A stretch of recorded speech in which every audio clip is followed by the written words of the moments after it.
You've done the therapy, the journaling, the mindset work, and you're still stuck. There's a reason, and it's not what you think. Hello, I'm Desi Batista, and this is Expansion, where we focus on identity, building real money, and breaking past barriers that keep you stuck. My guest today is a trauma recovery coach who helps women stop thinking their way through everything and start feeling their way out. Let's get into it. Can you take me back to a moment in your journey when you realized that the thinking your way out of something wasn't going to work anymore? Yeah, gosh, there's a lot of them. But I think really not to go too deep into it, but I had done therapy for a long time. Like I'd done talk therapy and EMDR and things like that. And I still just wasn't, I don't know, living the life I wanted. And started getting really in touch with my body and meditation and my breath. And I feel like when I started doing that, that's when things finally actually started shifting for me, like in a real way, in a more permanent way. How long did it take you to get into meditation and trying all these different things versus you just kind of hustling through life?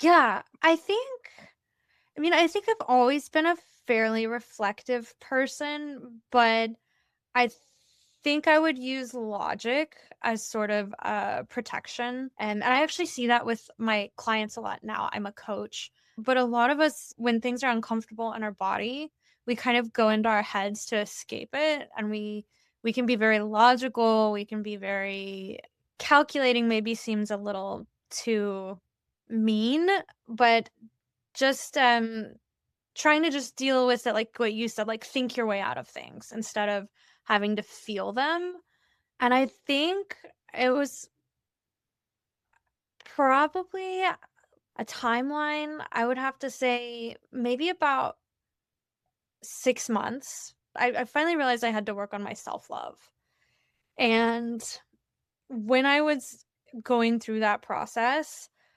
I realized I just needed to cry. I just needed to actually feel all those emotions. And I think, especially as kids, a lot of us are taught not to because the first thing people say to you when you start crying is like, "Don't cry," right? And they mean it nicely because they feel bad for you and they want you to be okay, but their discomfort like teaches you that it's not okay to like sit with the discomfort. So I think it was probably I think about 6 months of just like having to feel stuff, and then things in my life just kind of started happening. I lost a lot of people in a year. A lot of people in my family passed away, and that moment of like realizing I needed to feel my emotions more came about 6 months before that. And I think if I had not started feeling my emotions then, it would have been so much worse for me because I think grief is especially important. You have to let yourself, even though it feels awful, you have to let yourself go through that because it's an expression of what those people meant to you, right? And even grief about things like the end of a relationship or recovering from traumatic events, I think that it's important to express those emotions. I think you can do it in a way that doesn't hurt anyone, but letting yourself express them in a way that you feel them so you can release them so they don't just stay, suppressed in you. I really think that feeling things is the way to let them go and set them free.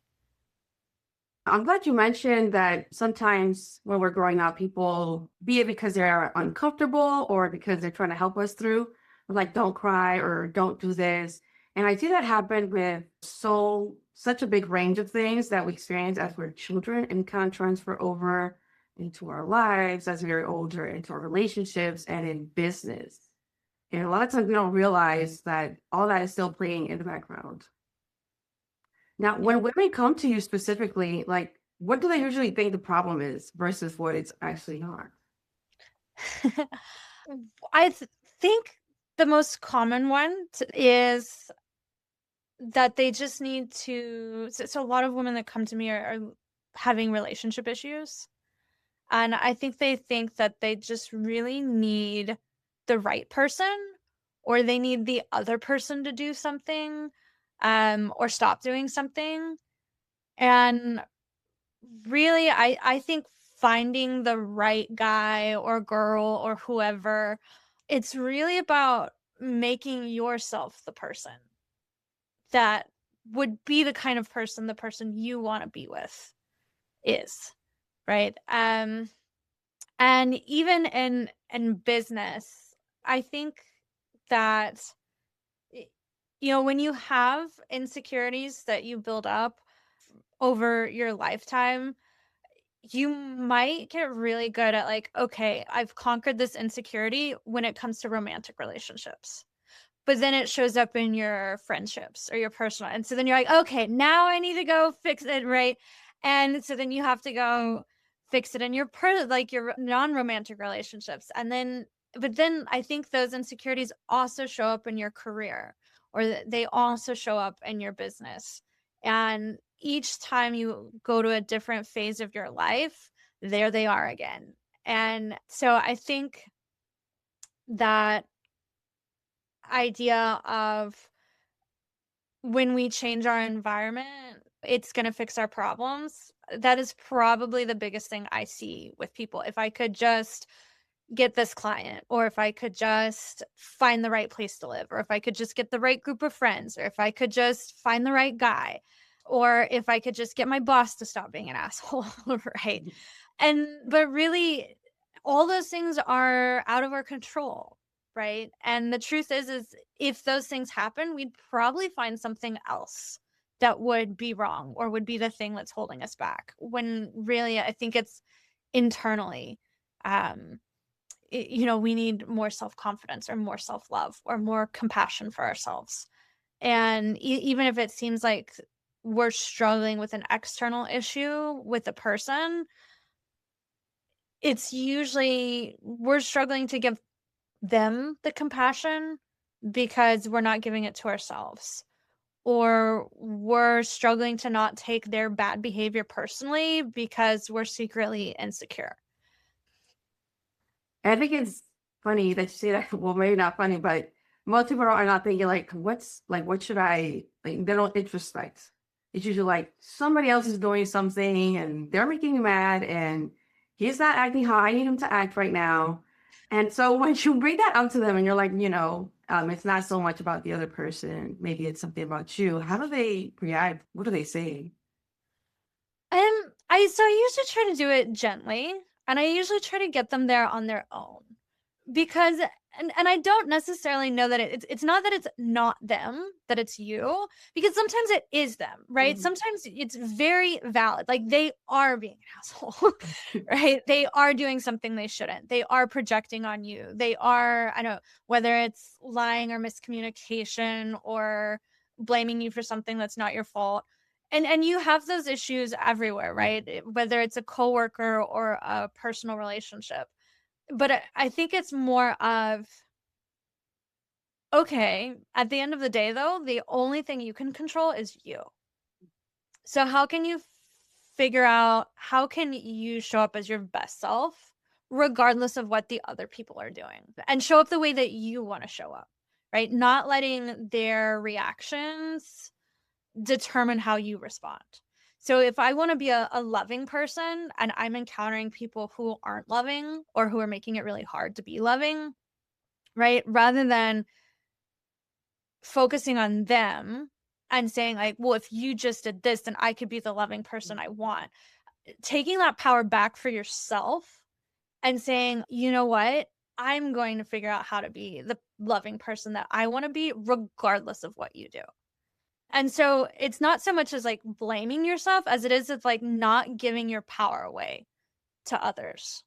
But I think that the best way to help people get there is to give them those self-reflection questions that make them turn in on themselves. So one of my favorite questions to ask clients is, if you are in that situation again, and you could show up 100% the way you want to, what would be your ideal response? Right? And exploring that of if you got in a fight with someone, right? What would have been the ideal way that you could have showed up in that fight if you were to have the fight again? And so, I think just asking those questions of reflection. 'Cause I think it's very hard for people have to come to their own conclusions. And you can be the mirror for them and you can help them get there faster, but I don't think you can tell them how to get there, even if they ask you to. Right. They I have to would, figure it out on their own. yeah, I would imagine they would get defensive almost, Yeah. You mentioned in our DMs that when clients are right at the edge of a breakthrough, they'll usually default to either logic or old stories. Can you walk me through that? Like, how does that look like? Yeah. A great example, right, is when, for example, sales. Mhm. A lot of people are very uncomfortable with sales. It's something that I've struggled with myself, right? And because you love what you do or you believe in your product or your service, but then trying to sell it to people, we all have that, I know, that bad memory of the bad salesperson, that just makes you feel like icky. And so, eh, you know, getting people to practice consistently putting themselves out there, right? So if you see someone where it's like, oh, they're really struggling with their relationship with sales, and you can do activities and they make some breakthroughs, right? And they're like, oh, I realize I need to change this relationship. And I realize, that I've been thinking about this all wrong. And they have that shift. And for the moment, they feel really inspired. And it's like, wow, right? And it's new. But then it's like, then you go back, right? And you have to have that sales call, or you have to put yourself out there, or you have to do a networking pitch or something. And slowly the old kind of way of thinking creeps back. Almost like you don't notice it. Like you don't feel as inspired, you don't have the same energy, right? And that's your brain doing what it's meant to do, which is to keep you in the same thing that you are doing, because your brain likes things that are familiar and safe, not things that are necessarily happy or going to get you what you want, because your brain just wants you to survive. And if what you have been doing, you've been surviving, maybe not thriving, but you've been surviving, it's like, hey, I know that this attitude and these thoughts will let you survive. The other thing you're wanting me to do of like feel differently about sales or feel more confident in sales, like that's unfamiliar. I don't know that. So we're just gonna slowly drag you back over to the known because we don't like when we go into the unfamiliar, that's when I don't know if I'm allowed to cuss, but Right.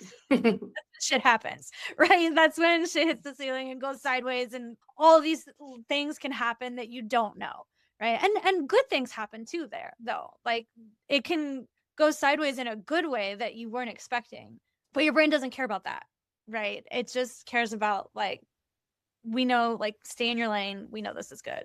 And so really being diligent and mindful about the consistency of purposely putting yourself in that state of mind, but also doing it in not just a top down way where you're trying to think your way into it, but a bottom up way where you're feeling that state in your body and letting it train your mind. I've heard, I like this, I think it was a podcast I heard it on, but your brain can lie to your body can't lie to your brain. Uh, Absolutely. yeah. So your body, if it feels safe, if it feels good, if it feels confident, that is a much more powerful thing than your brain trying to convince your body that it feels that way.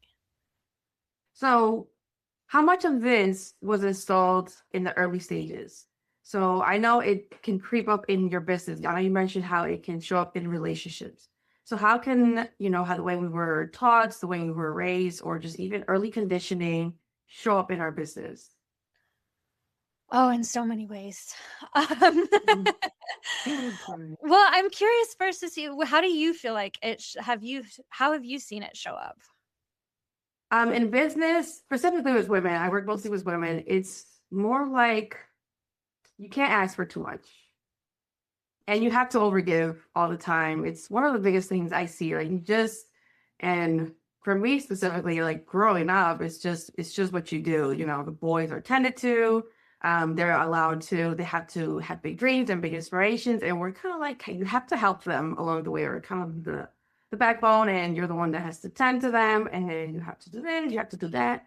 And I remember one time specifically when I was with my dad, and he was just counting money. And I was just excited. He's like, "Oh, that's not good. That's greedy."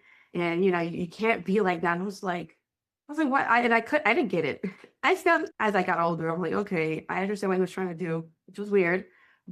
And then with my boy cousin, so I don't have it, I'm an old child. I could see like, oh, you have to do this, and it's always good to have money. And with us, the girls was more like restricted, like, yeah, it's good to have money, but you need to have your kids, and you go to school, have your preparation, but you have to take care of the family. And I just thought it was odd. And I see it show up in business because women tend to overgive, and they always second guess, at least the majority of the time, what they should charge. Oh no, I think I'm overcharging and I'm under delivering. That's so crazy. Yeah, it's funny you say that because I know from business, right, of like women don't ask for raises as much as men do because they don't think they deserve it, but usually they're operating at a much higher level. And I think that there's that. I don't even know that it's imposter syndrome or if it's just that social conditioning, like what you were talking about, of you're supposed to be a provider. And I don't know if I feel like it's something unique to American culture of this idea that we have completely separated this idea of caregivers and money, right? And being compensated for that care. And for whatever reason, there's like this belief that if I get fairly compensated for my work, then I somehow didn't really care or I didn't Mhm. really mean it. Right. And I mean, look at nurses, look at teachers, look at people who care for children, right? They're so underpaid comparatively to the more traditional corporate or you could say like traditionally masculine roles, right? Caregivers, like the people who care for the elderly, people who care for disabled people, like usually very poor pay given the emotional toll it takes on you, given how adept you have to be, given all of the things that get thrown at you, right? Those are hard jobs. I mean, I'm an entrepreneur now, but I was a public teacher for about 5 years, and I will tell you, teaching in public school was the hardest job I've ever had in my life. And Right. people are like but it's so weird because as an entrepreneur, people are like, "Oh, that's so admirable. That's such a hard job. Like, you deserve the money that you get, and you need to get paid more for that."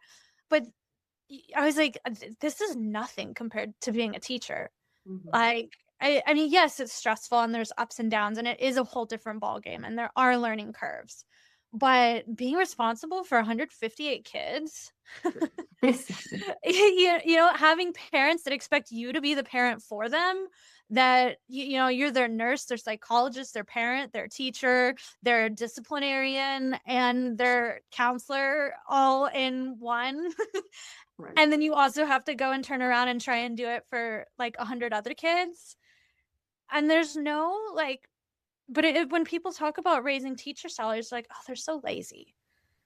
But it's that idea of like, if you are in a caring position, you should just be willing to do it for free or Mhm. be willing to do it for less than what you should get paid for it. And I think that that attitude towards care it also goes towards women because we've been pigeonholed into those caretaking positions and there's nothing wrong with that. I think a lot of us like it because it feels Mhm. good to feel like you're taking care of people and to be needed. But yeah, there's definitely that inequality of if you're doing some sort of service towards people, or you're helping people, or you're doing some sort of caretaking, then you need to be okay not charging as much, or doing it for free, or just volunteering your time. And I think women definitely suffer the most from that, because we're told we need to be caretakers. And so then if caretakers are supposed to be selfless and not want and not demand higher pay, then of course we shouldn't be doing that, because then we're not being caretakers.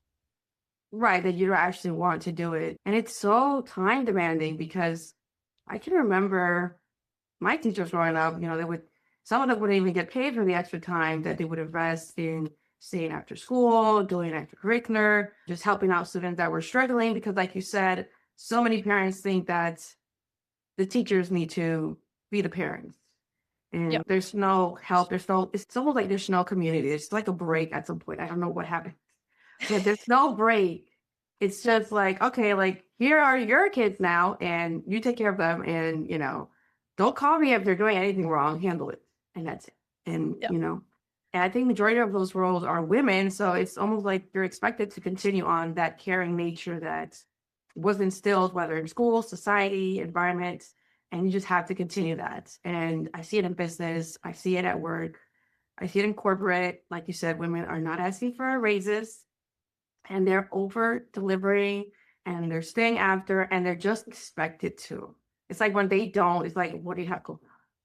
No, Yeah. like what are you? It's almost like you have to have an excuse. It's like if you either have to have a kid or you have to be here giving your time away. And the idea of like, well, maybe I just want some time for myself, or maybe I want to enjoy my life.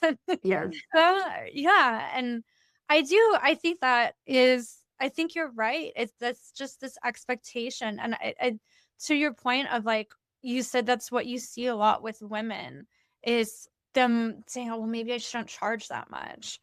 And I think that a lot of that is that conditioning of, well, if I demand too much, I'm gonna get punished because I'm not staying in my spot of the selfless caretaker.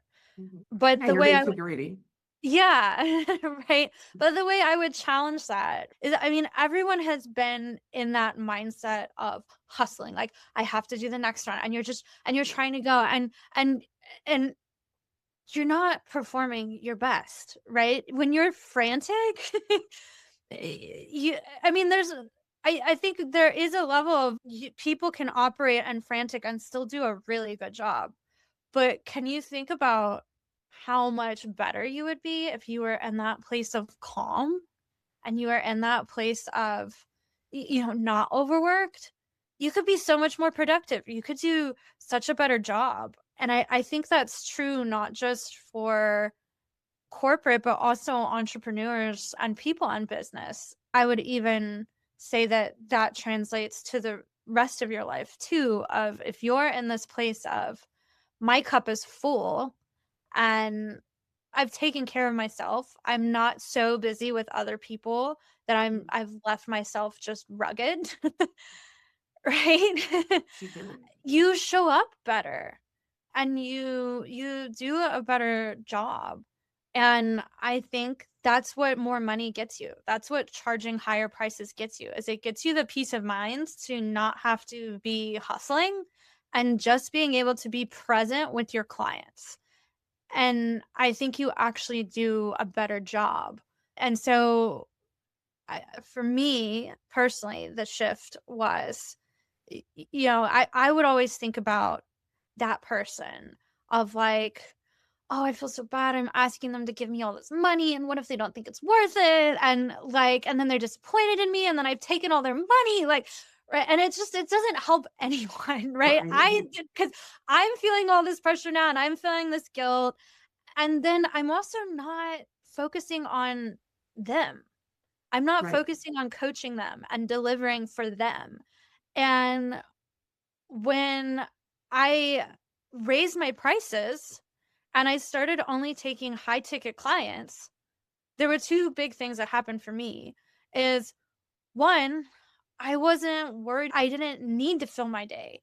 I just needed those clients and I needed to focus on them and to Mhm. do the best job and I became so much better because I'm zeroed in on you. I'm not worried about how I'm going to get my next client or my next payoff because you actually paid me what I'm worth. So now I can sit there and be present with you and deliver for at a high level and give you what you need and we can get where we need to go. And I think that the other thing I've seen with raising my prices is now the client is more invested because they value it more. And my highest paying clients are my best clients. They're the ones who do the homework. They're the ones who show up on time. They're Yeah. they're the ones that are in it and they're committed and they're going to see the transformations because they're committed to the process. And so you're doing yourself a favor, but you're also doing your client a favor because you're getting their buy-in. And so I think there's so many little shifts like that that Mhm. people can make that helps them get more comfortable with kind of overcoming those pressures that are sort of put on women to just be selfless and not accept money or not accept what they should. Uh, Now, you work with a lot of nervous system regulation. What's actually happening in the body when someone is operating from that fight or flight mode where it's just like, "Oh, I have to get this done, I have to do this, and this needs to be in place before I do that." yeah, usually like when you're in that fight or flight mode, your prefrontal cortex, which is like where you do your logical thinking and your high level thinking, it basically shuts down and your amygdala takes over, which is, I like to describe it to people as your caveman brain, right? It's the oldest part of our brain, evolutionarily speaking.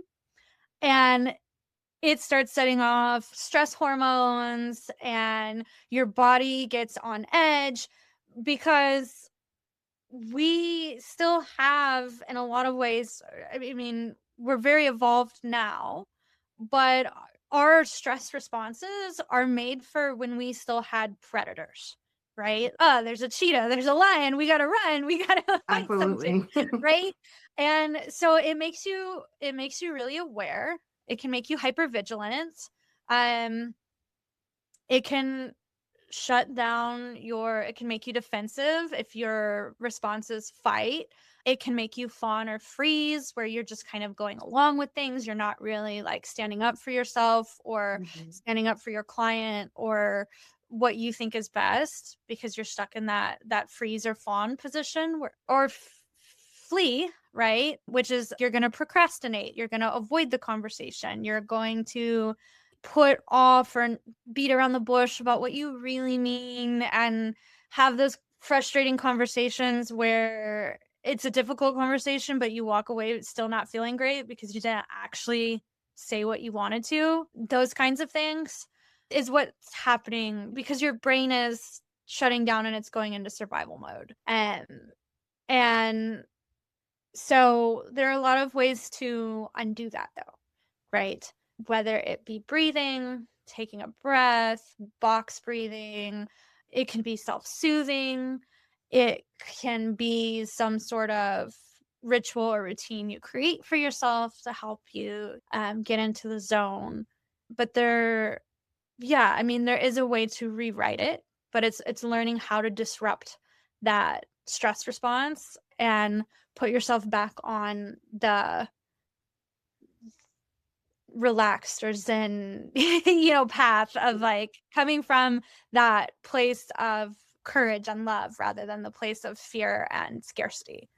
So So what happens when someone is trying to grow either past the relationship or past how they are showing up in their business? What is it going on in their mind? Are they afraid of failing? Are they afraid they're going to lose out on relationships? Are they afraid they just won't make it? I think it's different for every person, but I do think that we all have a lot of fears and a lot of thoughts that go through our head, right? And some of that is our brain trying to keep us safe. If you've seen the Inside Out, the second one with anxiety, I haven't seen that one yet. okay, well then I don't want to spoil it for you. But it does a really good job of illustrating that anxiety is there to try and identify threats before they happen. But sometimes it can get a little hyper vigilant where it's picking up on threats that aren't actually there, Mhm. right? Or that are, maybe they're there, but they're not as bad as we think they are, right? For example, if you're afraid to get rejected from a pitch or a client or a potential client, right?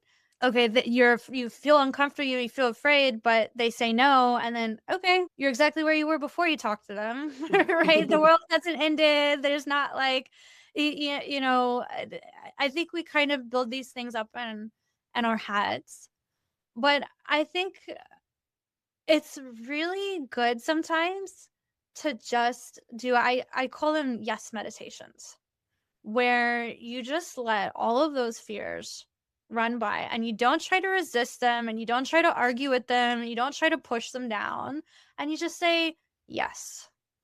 And whatever they say, whether they say like, oh, I hate that person, and you're just, instead of trying to be like, that's a mean thing to say, we don't want to think that way because we're good people, right? Just be like, yeah, we hate him. Or if you're thinking about yourself and you're so, oh my gosh, why did you do, you're so blah, blah, and it's just like, yeah, I am, you know what, you're right, and just let it go. And it's so empowering because you hear all these fears and all of these things, and you just say yes to it, and whatever it is that voice gets its say, and then you're just kind of like, all right, are we done? Like, can I go about my day now? Thank you.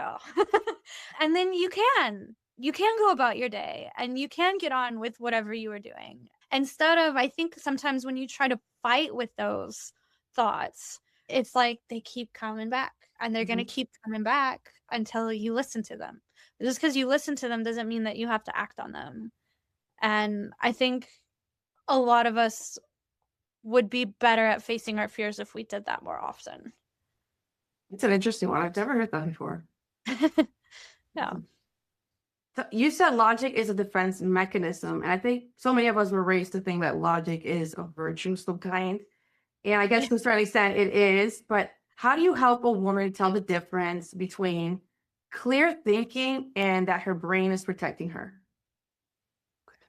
Yeah. So, do you have a specific example in mind? So let's say someone is working on their business, they're finally getting traction, they're getting income, they're getting the clients, and then I don't know, the website goes down. And now she's shifting focus from what is working, which is her clients, actually getting those on those client calls, doing feedback with her clients, and maybe even pursuing other clients. So now she's shifted focus, like, okay, like I can't work on lead gen right now, or I can't reach out to the prospects that I have lined up because I need to fix my website. Like the website is down. Nobody's going to be able to find you, that person. Nobody's going to be able to find me. But most of our clients are coming from one-on-one calls or one-on-one contact. But she shifted like, no, what if somebody looks me up and they can't find me anymore? So they're shifting focus from what is working to something else. How can they tell the difference? Yeah. Because I think a lot of people just get caught up. Right. So, what's the difference between, am I getting derailed, or is this actually an emergency that I need to focus on? I think personally, you know your business better than anyone, right? And I think when you step back and you take a breath and you say, okay, and put it into perspective, right? So if ultimately what I'm doing, like, I'll use coaching as an example because that's what I do. Right? So if my clients, right, they're booking calls with me, and it's in those Zoom meetings that I'm closing sales, right? It's not on my website. My website is great. Maybe they find me there but ultimately where they're deciding if they want to work with me or not is when they're talking to me on our Zoom call. right? And so if I still have a way to do those calls, everything else can come. And it doesn't mean I'm not going to fix the website. It just means like I can do it in a timeline that doesn't burn me out. Right? And it doesn't mean that I have to stop everything else. So I think it's just that taking a breath, taking a step back, zooming out a little bit, and really trusting your gut. Because I think oftentimes if you just ask yourself, am I getting derailed by this, or is this actually a problem? And you ask yourself that from a grounded place instead of that, like that sort of removed, and just sit with yourself and ask yourself that question, you're probably going to get to the right answer. And I think usually, for me personally, but I've also heard clients describe it this way, is like when you feel it in your heart or like in your gut, that's the truth, right? When it's just in your head, like you feel that pressure in your head, and that to me tends to be more of what's the derailed thoughts, I guess, or the panic or the unnecessary, right, ones. But when you feel it like in your gut of like, no, this is what I need to do, or this is what I need to focus on. And it's coming from that grounded energy rather than the frantic energy. I think those are the things to listen to.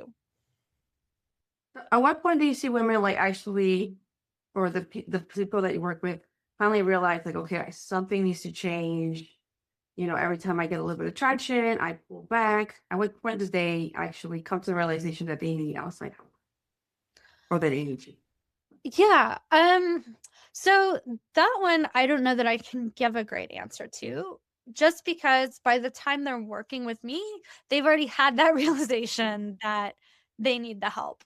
But I think it's really that, when I'm just thinking about me personally, I think at some point it's just so hard to do alone, right? And when you ask people for help, it just feels so much better knowing that you're not just trying to white knuckle everything Yes. on your own. And I think maybe it just gets to that point where you're like, okay, I I don't want to do this alone. I want another person's opinion. I want support, and being okay with that. I've seen clients come to me at all different places. Sometimes they've hit rock bottom and it's like, okay, well, everything has already failed. And so I haven't done coaching yet. So something you said resonated with me or something. So I'm going to try and coach with you. Right. Or sometimes it's very preemptive of they're like, this is what I want. I see that you've done the thing that I want, and I know you can help me get there.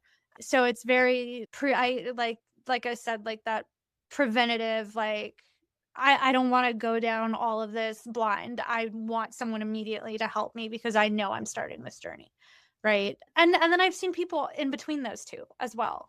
The one I think about that comes to mind for me is I had a client, and she was like stuck in this roller coaster of being super productive and like working, grinding for a couple months, and then she would crash and she would totally backslide and do nothing towards her goals for like a month or two. And then she'd start getting back into it, and she'd start going and going, and it was just this back and forth. And so one of the things we'd identified was, and she was aware of this too, when she got going, she would just burn herself out because she would always just feel like she had to do more and more. But then that extreme was not sustainable. So she'd fly back in the other direction. Right. And we did an exercise in one of our sessions, and she realized that this extreme came from this belief that she needed to be the best at everything. And that being the best at everything had come from this when she was little, when she was a little girl. she hadn't had a lot of friends. And she thought, like, she told herself, she made up this healing fantasy of, well, if I can just be the best at something, then I'll have friends. Fast forward 40 years later, right? She has tons of friends. She has a huge family, right? Like, that's not an issue that she has anymore, but she still has this belief that she has to be the best at things. And when we were working in our sessions, she couldn't get over this, this belief and like this identity that she had. And she's like, well, this is just part of me. This is just who I am. And when we just in that one session, she was able to realize, oh, this is not, this is actually just something I told myself when I was little that I told myself would get me friends. That actually isn't like a core part of me. And it's okay to like set that down and not always have to like be trying to run at 1,000 and outwork everybody Oh else, my goodness. you know? And so I think those realizations, they can come in a lot of different ways. But I do think that they come when you putting yourself in spaces where you're reflecting and where you're leaning on other people for help. Because I think, what's that say? If you want to go fast, go alone, but if you want to go far, go with others. I love that quote, but I think it's so true. But sometimes I actually think that you do go faster when you're with others, right? And so I think it can actually be both. I think with going with people doesn't just get you further, it also can get you there faster, um, than if you're just trying to do it on your own. Yes, they can. And I mean, you're just helping her come to that realization and be able to see it. That helped her shift, which is a big one. Now, I know some people are able, or they even recognize their patterns. They're like, yeah, I know I do this, but they can't break the pattern. What does it take to break the pattern for somebody who's aware or who can become into their awareness of like, okay, this is why I do this, or these are the beliefs that I brought into adulthood with me. How can they break those? So usually with those people, um, because like you said, well, this is just, I know I do this because this is what I was taught. Not always, because everyone is different. So I don't want to, but for the sake of the question, right?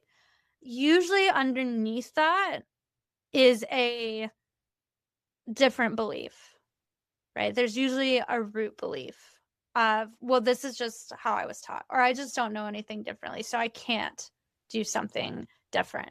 And that belief right there, that's really the one. The I can't do anything different, that is where they're not focusing.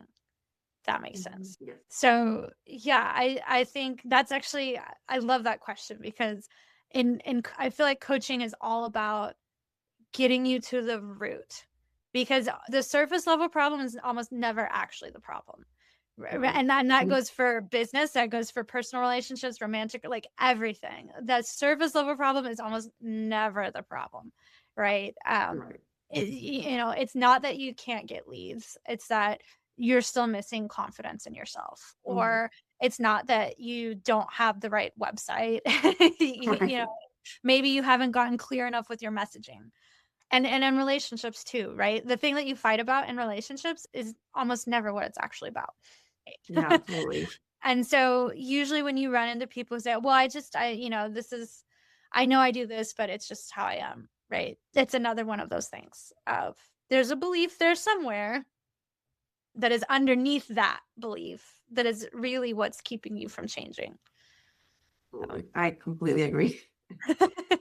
Now, if a woman was to build her life, she has her dream life, everything, she kind of like got everything in place. But her nervous system hasn't caught up. She's still like expecting something to go wrong. What would happen?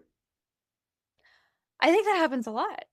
I think I mean, I'll be totally honest, that's happened with me before. And I think what happens is, one, you get robbed of joy, and two, you don't stay in the moment. It's just, you're not, whether it's the people you're around or not, you're not being present with them. You're not being present with your life because you're waiting for that other shoe to drop. or you end up frustrated with yourself because you think you should feel one way, but you don't.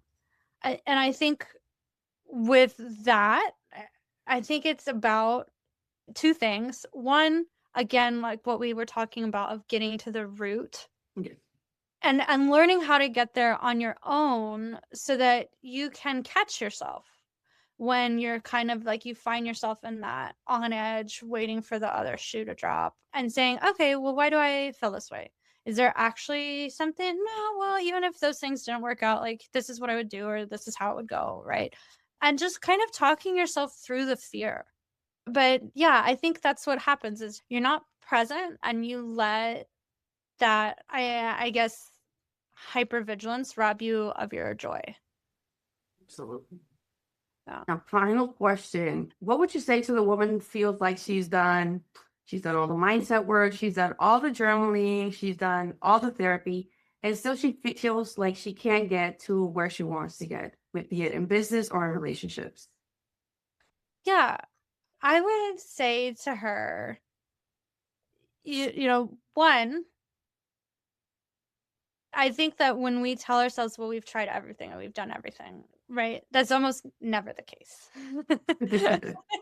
I know it feels that way and it feels true, but there's just so many things out there, right? I mean, even when you look at something like meditation, right? You say, oh, I've done all the meditation. Did you know that there's over 30 different kinds of meditation? Right? They should try them all. Did you try all 30 of them? And and so, but also, while that is true, it's not necessarily helpful for someone who's there. But I think it's about finding your joy and then practicing how to access it. And that is the key to resetting your nervous system because you have to be able to go and access that.